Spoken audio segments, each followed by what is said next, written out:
By the end of that summer, my family's story unraveled in front of more than 100 people. A $320,000 supercar was quietly rolled away from a valet in plain view, and I walked out with something they could not touch my peace. I am 32. I am Madison Cole. I am a vice president of marketing in Manhattan. I thought I understood betrayal. I was wrong. I had no idea how far people would go when the money stops, when the attention dries up, and when the person they called dramatic finally goes silent. What they did not know was that I kept receipts, not just screenshots, a strategy, a rollout, a clock I wound myself. If you have ever been the responsible one who paid the bills and swallowed the comments, tell me where you are watching from. I am listening because I know how lonely that role gets. Here is who I was before the playbook opened.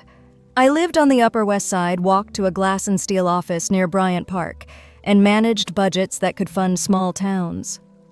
My family loved that about me as long as it stayed convenient. Melissa was the golden child with a ring light. Paige called herself the peacemaker. Dad was the builder in his own legend. Mom was always tired. I was the useful one. Useful is a compliment until it becomes your cage. Plant these breadcrumbs now because I will come back to them.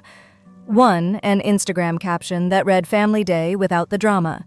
2, a hospital wristband I kept in my nightstand, date and time, stamped from New York Presbyterian.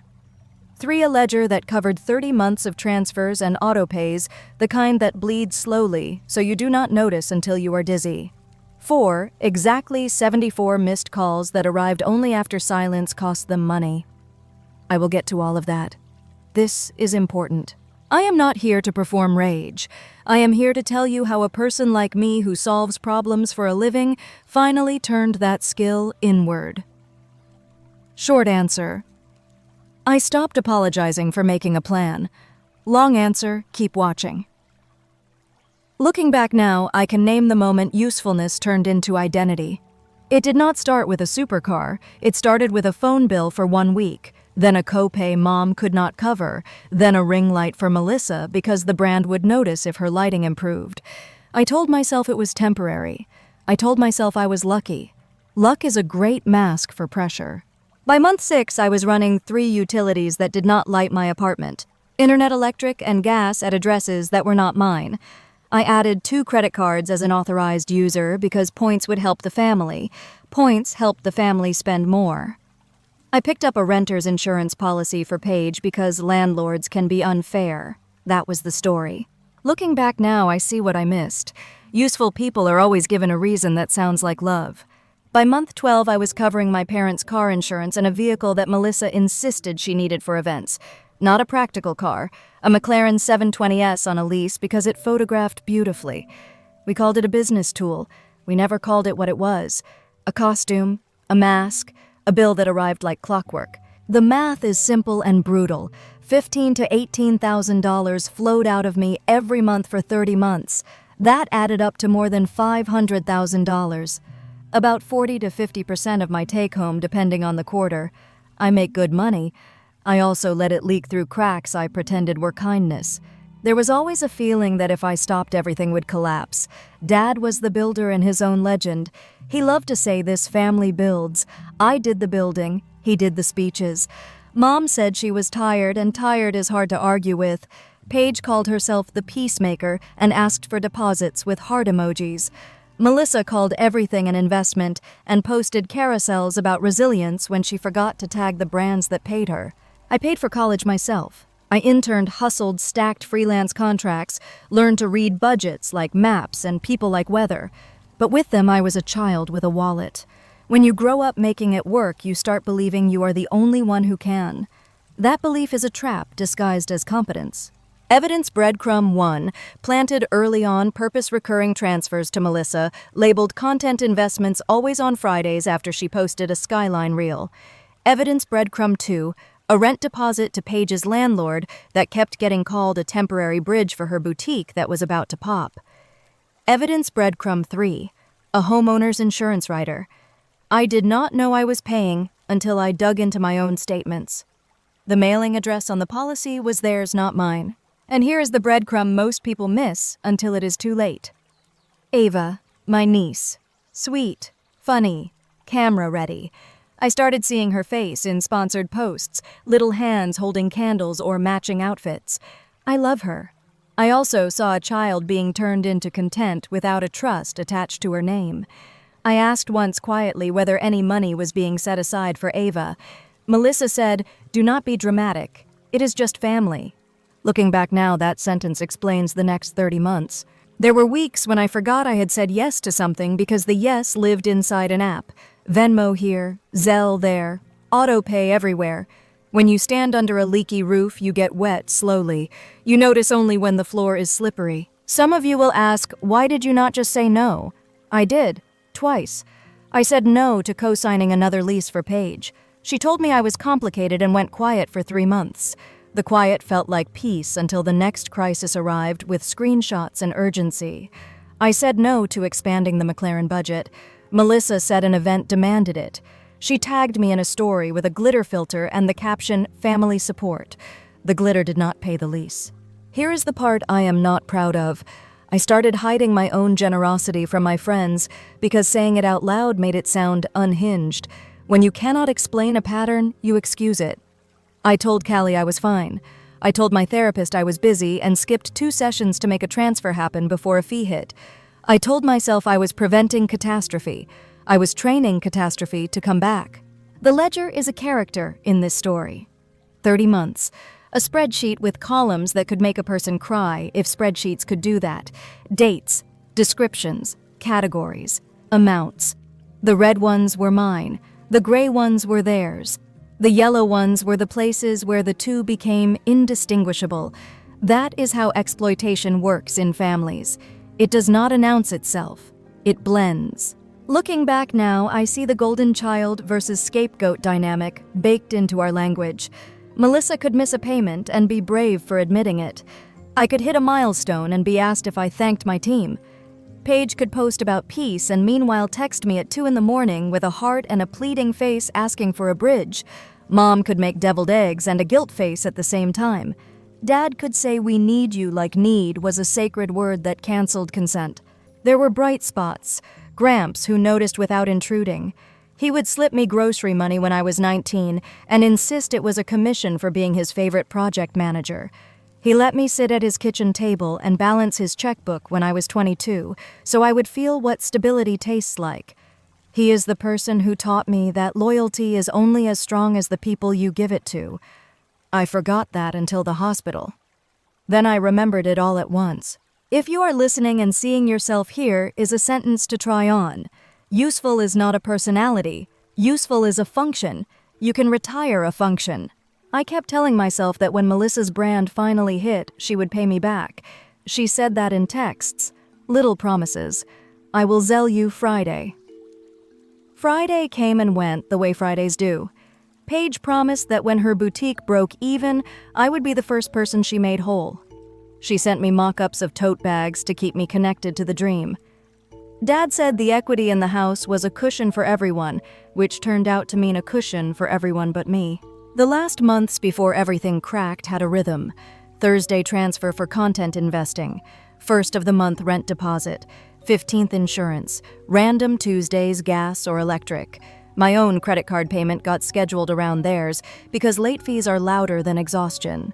I slept like a person who owed strangers inside her own last name. Looking back now, I should have known it would take a collapse to stop it. People who benefit from your lack of boundaries never applaud when you grow them. They protest. They call it selfishness. They tell you family is forever. They do not tell you that forever was written into your autopay. Here is the last breadcrumb for this part. In the note app on my phone, I wrote 3 words in all caps the week before I hit the hospital. Stop the leak. I did not stop it then. I did not know how, but a part of me was already reaching for the valve. Monday was supposed to be routine. A deck, a room with glass walls, a client so big they make their own weather. I stood to grab a printout and then I was under cold lights listening to a monitor keep time I could not keep for myself. A nurse with calm eyes said, "You are at New York Presbyterian." Someone called 911 right away. "Your team saved you." I lay there counting tiles and hours. Day 1, day 2, no calls, no texts, No faces I had known since childhood. Then my phone buzzed with one notification. Melissa had tagged me on Instagram, a lake picnic. Mom's deviled eggs staged like a magazine shoot. The caption read, "Family Day without the drama." The screen dimmed and something in me did too. Not rage, not despair. A door closing soft enough that only I could hear it. I slept. Day 4. I woke to a wall of missed calls and a text from Dad. "We need you. Answer immediately. No, how are you? No, where are you?" Just a command. I did not call him. I tapped the contact I saved as Gramps. He answered on the second ring the way he always has and said only this, which hospital. 40 minutes later, he was in my doorway in the same old windbreaker and the same old watch that has outlived every family trend. He paid for a test my insurance rejected without telling me until the receipt printed. Then he pulled out a tablet and said, "Let us tidy up." Breadcrumbs won every minute. Breadcrumb won 5 different loan agreements linked to my name. Some I recognized from crisis weeks. Some I did not because crisis weeks make you sign and move. Breadcrumb 2-3 credit cards with me as an authorized user. I never swiped them. I always paid them. Breadcrumb 3, 2 utilities at addresses that were not mine. Electric, internet. Never missed because I made sure of it. Breadcrumb 4, a car insurance policy on a vehicle I did not drive. The McLaren 720S that looked great at dusk and looked like a hole in my bank account every month. Breadcrumb 5. A recurring Friday transfer to Melissa labeled content investments always timed after she posted Skyline Reels. Breadcrumb 6, a rent deposit to Paige's landlord relabeled temporary bridge in every text. Breadcrumb 7, a homeowner's insurance rider tied to my parents' house billed to me, mailed to them. Callie walked in with chargers and a blank notebook and did not ask if I was overreacting. She wrote everything down. Dates. Amounts as words, so I would have to hear myself later when I read them back. She set up a shared folder and dragged screenshots into it like she was shelving books. iMessage threads exported to a PDF, bank statements downloaded, credit reports pulled from Experian TransUnion Equifax. Two-factor turned on everywhere I had been lazy because I was tired. Tired is honest. It is also expensive. I watched my life in columns, $15,000 to $18,000 bleeding out every month for 30 months. More than $500,000 to keep other people's stories looking good. I could smell the antiseptic. I could hear distant laughter from the nurse's station.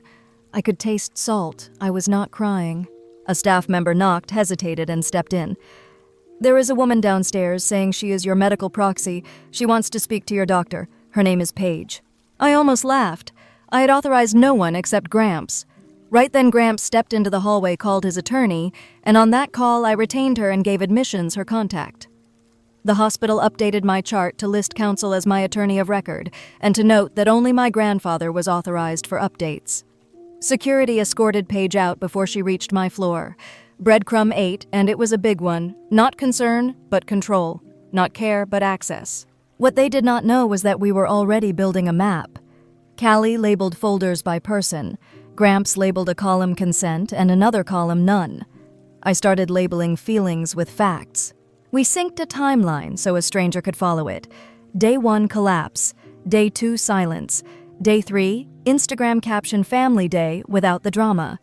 Day 4, exactly 74 missed calls followed by, "We need you. Answer immediately."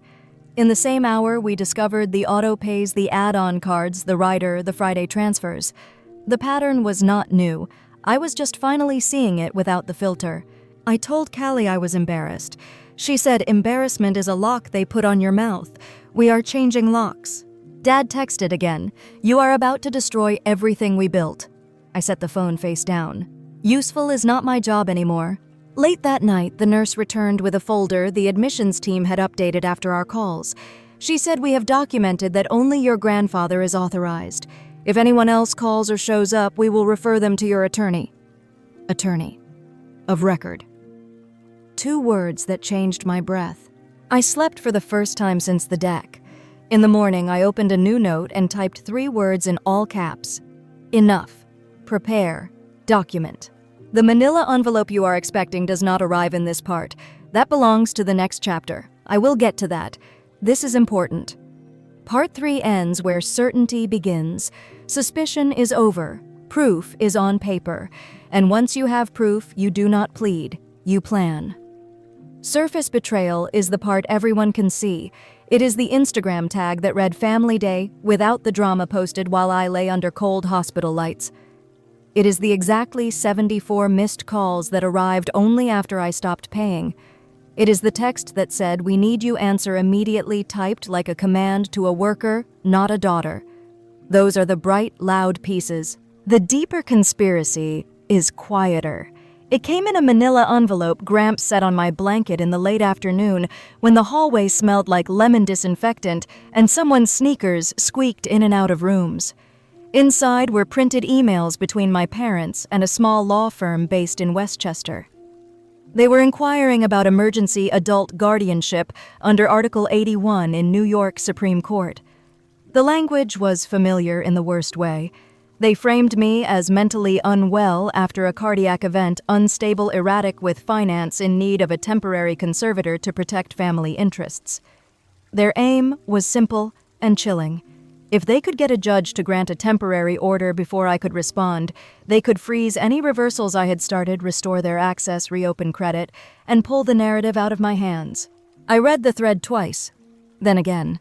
My heart monitor kept time like a metronome that did not care. The IV pump ticked at its own pace. My mouth tasted like saline. The blanket felt too heavy, and not heavy enough. A thought I had as a kid walked back into the room and sat down next to me.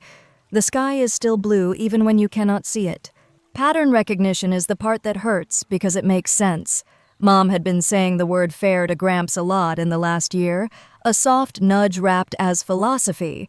Paige took him to brunch twice out of nowhere and posted about generational wisdom with a photo of his hands.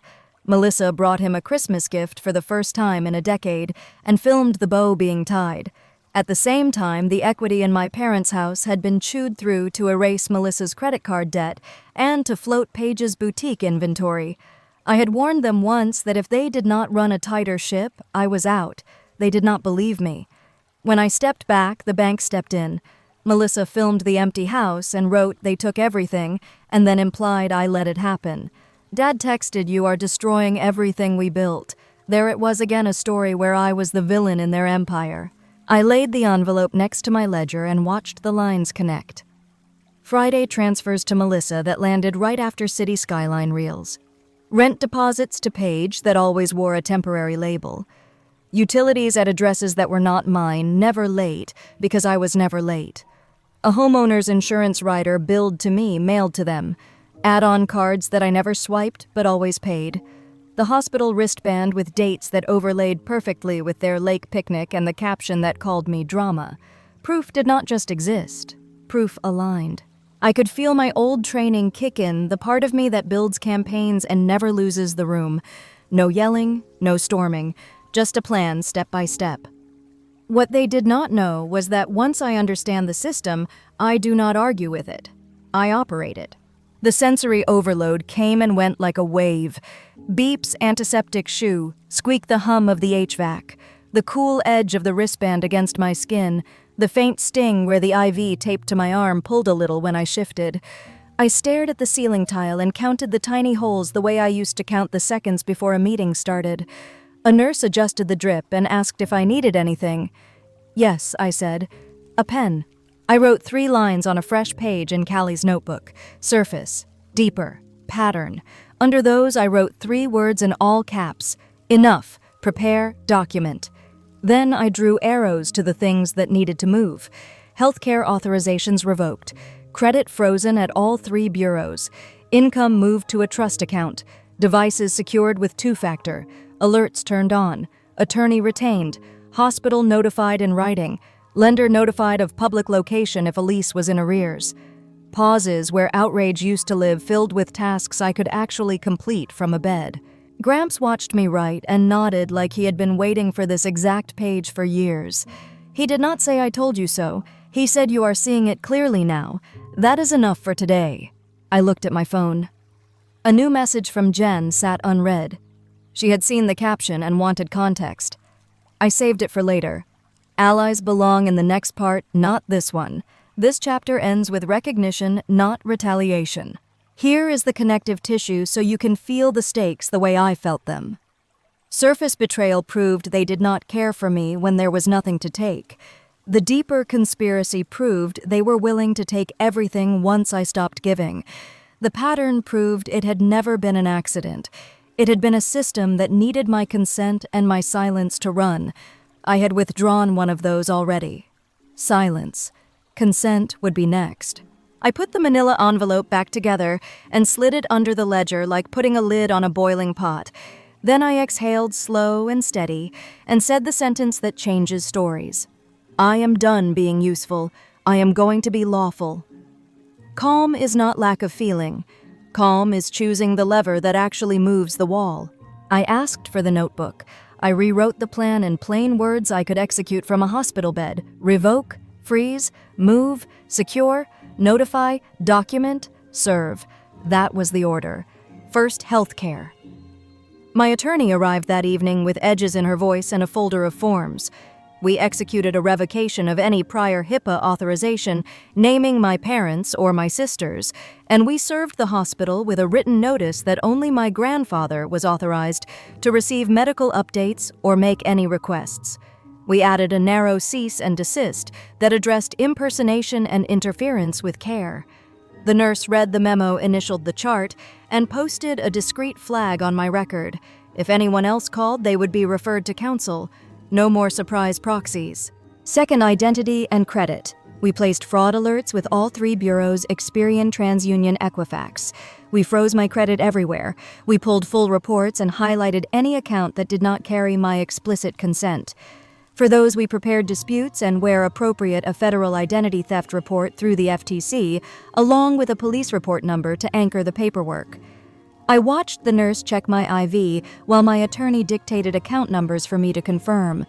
It felt like learning how to breathe without asking permission. Third, income. I notified HR that I was on medical leave and requested in writing that all future direct deposits be moved to a trust account established by my attorney's firm. New bank, new routing, new account name that nobody in my family had ever heard.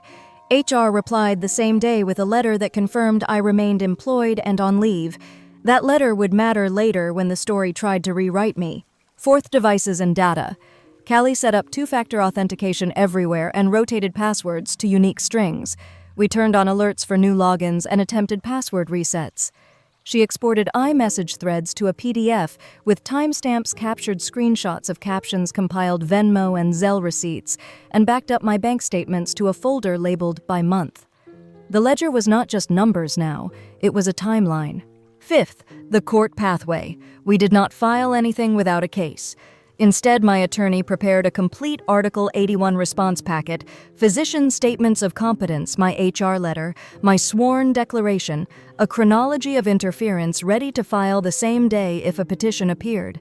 She sent a formal representation letter to the law firm named in those emails, putting them on notice that I was represented, warning against any ex parte attempt, and directing that any petition or papers be served on counsel.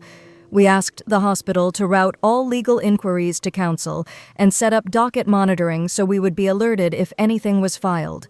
Preparation, not theatrics. Sixth, the money leaks. I canceled recurring transfers to Melissa labeled content investments. I terminated Paige's rent deposit with written notice to the landlord that my authorization was withdrawn. I removed my cards as an authorized user from accounts I did not control. I shut down auto-pays for utilities at addresses that were not mine. I updated every password on the bank side and enabled alerts for any attempt to add me back. I was not a faucet anymore. Seventh, the narrative. Smear campaigns prefer platforms with resumes attached. I wrote with my attorney's help a neutral statement of facts addressed to the ethics inbox at my father's firm. No adjectives. No heat. Just dates, screenshots, and a summary of the attempted interference with my medical care. Brands and firms do not need drama. They need documentation. The same packet tailored for consumer protection would be available if any brand asked why Melissa's collabs were evaporating. Preparation is persuasion. Eighth, the set piece. My grandparents' anniversary at a country club in Scarsdale was on the calendar. I did not want a scene. I wanted clarity. I booked the AV vendor under the pretense of a simple slideshow. The first 20 minutes would be sepia and vows and cake. After that, the slides would shift to receipts, dates, aligned captions juxtaposed with hospital bands, and a ledger that told the story the way numbers tell it without apology. Quiet devastation is more devastating. I wrote myself a single note for the mic, ask where they were. 9th, the car that was really a costume. I checked the status of the McLaren 720S. The lease was more than 60 days in arrears. I called the lender and provided a likely public location and time the vehicle would be present during the event. I did not order anything. I cannot. Repossession decisions belong to lenders following their own process and their own documentation. I simply ensured that facts were not hiding. 10th, boundaries in writing. We drafted a no-contact letter to be sent after the event, clear written and routed through counsel, not a court order. If a protective order became necessary, we would seek one. For now, the letter would be enough to mark the line. Phone calls were short. Meetings were shorter. Gramps signed where he needed to sign. Callie labeled folders no one else would ever see. Jen texted, "I am here if you need context in the wild." I replied, "Not yet. Allies are strongest when brought in at the right beat." The power shift did not feel like a movie. It felt like oxygen returning.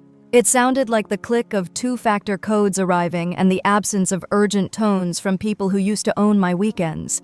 It tasted like hospital ice and a future that belonged to me. What they did not know was that by the time they posted the next vague prayer for peace, the paperwork had already moved under them. The court path was mapped. The lender was informed. The hospital was already guarded. The ledger would be waiting behind a slideshow of a cake from a half-century ago, and me, I would be standing where I should have stood years ago, not angry, prepared.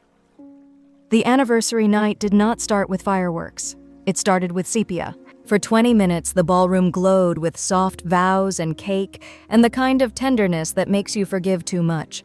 120 guests, clinking glassware, strings warming the corners. I stood by the AV booth and felt the calm that comes right before a door clicks shut. Then the loop broke. The first slide was not a baby picture. It was a bank statement. Title line, 30 months of love. Murmurs. A chair scraped. The next slide laid 2 dates side by side, the hospital wristband and the lake picnic, with the caption that read, "Family Day without the drama."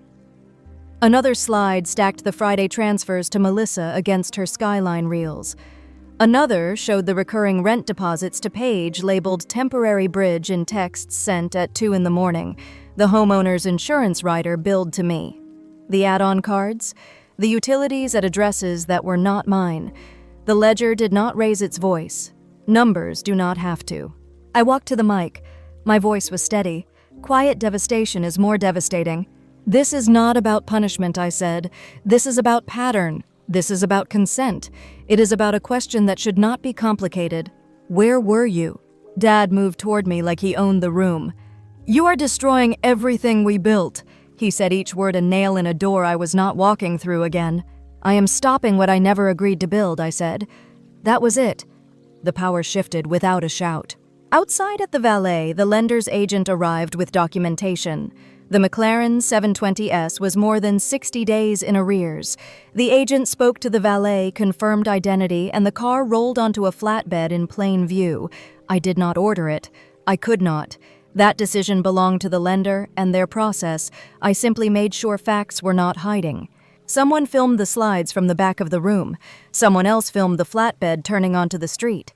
By morning, a stitch paired Paige's tearful video about invisible wounds with the lake picnic caption. The comment under it asked the only question that mattered: where was this concern when she was in the hospital? Brands that had stayed neutral moved. Melissa's collaborations dissolved with quiet statements about values and due diligence. Paige's boutique hit a wall of chargebacks. Her payment gateway paused pending review. The internet can be cruel. It can also be precise when you give it context. At my father's firm, the packet my attorney sent to the ethics inbox did what it was designed to do. It triggered an internal risk review. The company made its own decision. He was placed on leave and later let go. I did not celebrate. I wrote down the date to keep the timeline honest. The legal move against me never breathed. Their law firm withdrew before filing anything. No petition, no docket opened in New York Supreme Court. Our Article 81 response packet stayed ready and unfiled, which is exactly where preparation belongs when the other side backs away. Mom texted me, "Please, can we talk?" I sat with those words until they cooled. Then I set the phone down and let the silence be a sentence. A week later, an envelope arrived by courier from their law firm. Inside was a handwritten will from my father drafted after the guardianship effort failed. It said I would be disinherited unless I reconciled. The last lever. The oldest trick. I signed a formal waiver of any claim to his estate and had my attorney serve a no-contact letter, not a court order, a boundary in writing. If a court order ever became necessary, we would file one. For now, the letter was enough to establish the line. 2 weeks after the event, Gramps and I packed boxes and left New York. No victory lap, no last words. Just keys turned in, lights off, door closed. Immediate aftermath looked like this: fewer calls. Fewer theatrics. Melissa posted a family photo in front of the house with a rental truck behind them and wrote, "Losing everything hurts. But we forgive her, we just want her to come home before it is too late." In the last image, Paige held a framed picture of me as a kid. Emotional ransom wrapped in nostalgia. I screenshotted it and archived it. Evidence is evidence even when you are done using it. Justice was not cinematic.